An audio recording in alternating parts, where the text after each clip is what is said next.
Hello everyone. तो हमने last lecture में देखा है कि आइगन ट्रेस और डिटर्मिनेंट ऑफ मैट्रिक्स क्या होते हैं और उनकी प्रॉपर्टीज क्या होती है। उससे पहले हमने मैट्रिक्स के टाइप्स देखे। इस लेक्चर में हम देखेंगे कि आइगन वैल्यूज ऑफ मैट्रिक्स क्या होता है, जो कि सबसे इम्पॉर्टेंट टॉपिक है पूरे मैट्रिक्स अलजेब्रा का। तो इसको हम बेसिक से शुरू करते हैं। तो A X is equal to lambda X, तो ये क्या है? इसको हम आइगन वैल्यू इक्वेशन बोलते हैं, जहाँ पे ए क्या कोई भी एक मैट्रिक्स है। बेसिकली ये स्क्वायर मैट्रिक्स होता है और ये एक्स भी एक तरह का मैट्रिक्स होता है। ये एक कॉलम मैट्रिक्स होता है, कॉलम मैट्रिक्स। इधर भी वो सेम एक्स होता है, जिसको हम इस एक्स को हम आइगन वेक्टर बोलते हैं। इसकी बात हम आगे करेंगे। ये जो लैम्डा है इसको हम आइगन वैल्यू बोलते हैं। मतलब कि एक मैट्रिक्स को, इसका ऑर्डर लेट सपोज हम ए का ऑर्डर हम n क्रॉस n लेते हैं। इसका हमको मल्टीप्लाई कराना है एक्स के साथ। एक्स क्या होता है? बेसिकली एक कॉलम मैट्रिक्स होता है। अब कॉलम मैट्रिक्स क्या होता है? तो कॉलम मैट्रिक्स का मतलब होता है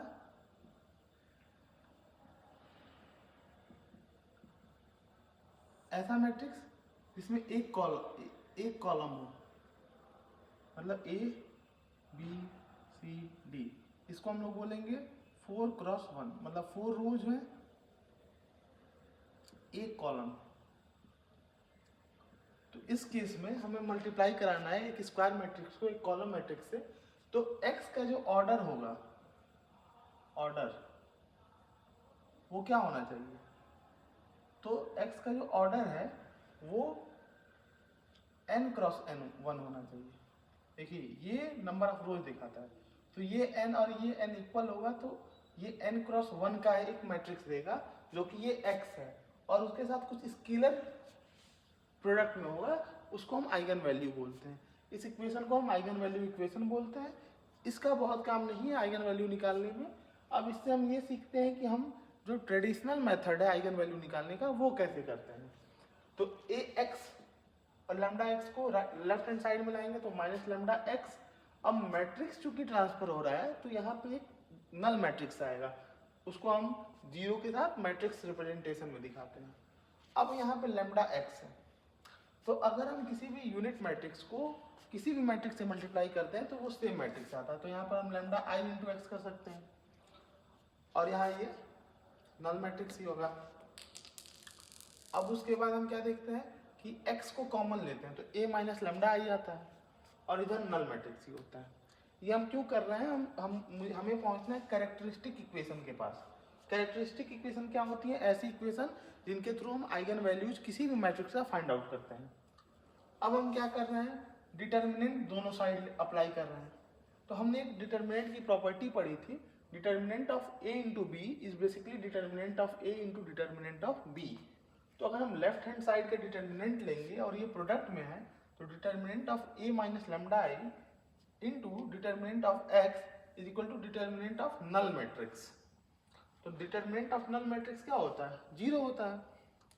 अब क्या हुआ कि ये determinant of x means eigen value का जो डिटर्मिनेंट होता है वो जीरो नहीं हो सकता है।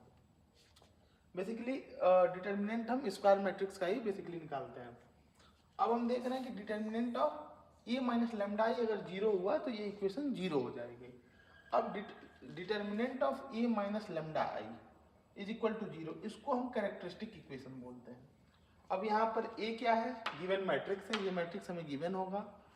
आई क्या है? यूनिट मैट्रिक्स है। अब आई का ऑर्डर सेम होगा ए के ऑर्डर के साथ, ऑर्डर ए के ऑर्डर के साथ होगा।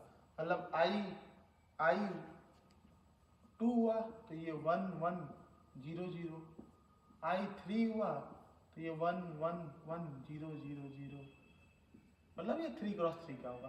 तो ये डिपेंड करेगा कि हमारा गिवन मैट्रिक्स किस ऑर्डर का है और लैम्डा हमें निकल जाएगा इस इक्वेशन से।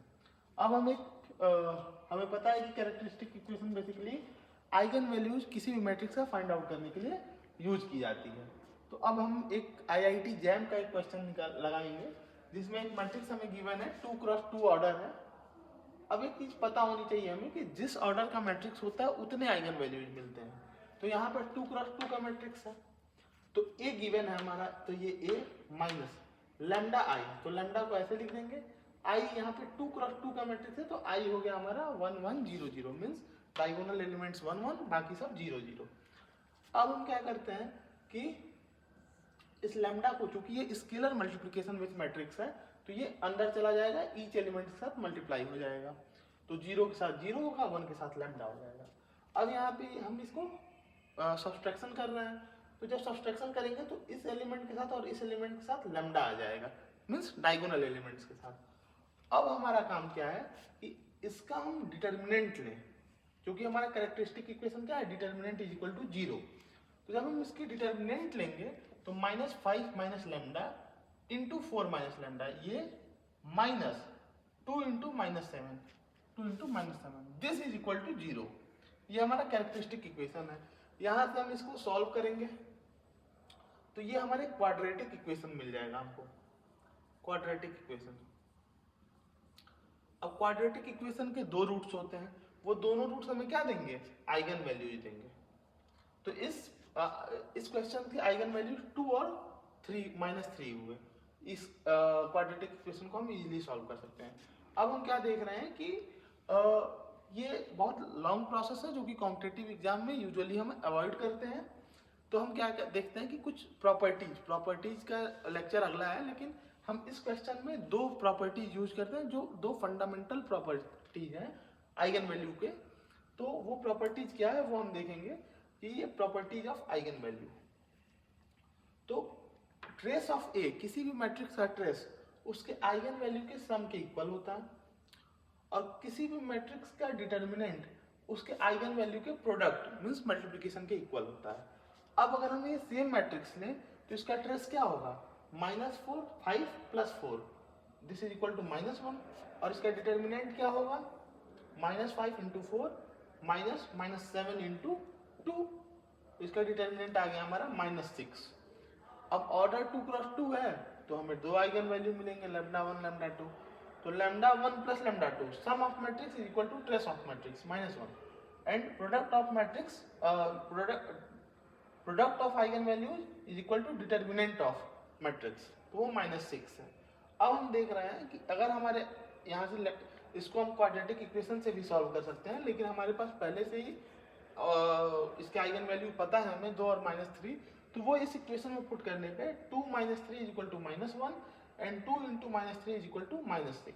इसका मतलब है कि जिस क्वेश्चन को लगाने के लिए हम इतना टाइम ले रहे हैं उसको हम प्रॉपर्टीज की हेल्प से बहुत इजीली हम सॉल्व कर पा रहे हैं। तो अगले लेक्चर में हम आइगन वैल्यूज की कुछ और प्रॉपर्टीज देखेंगे और कुछ और क्वेश्चंस करेंगे। Thank you.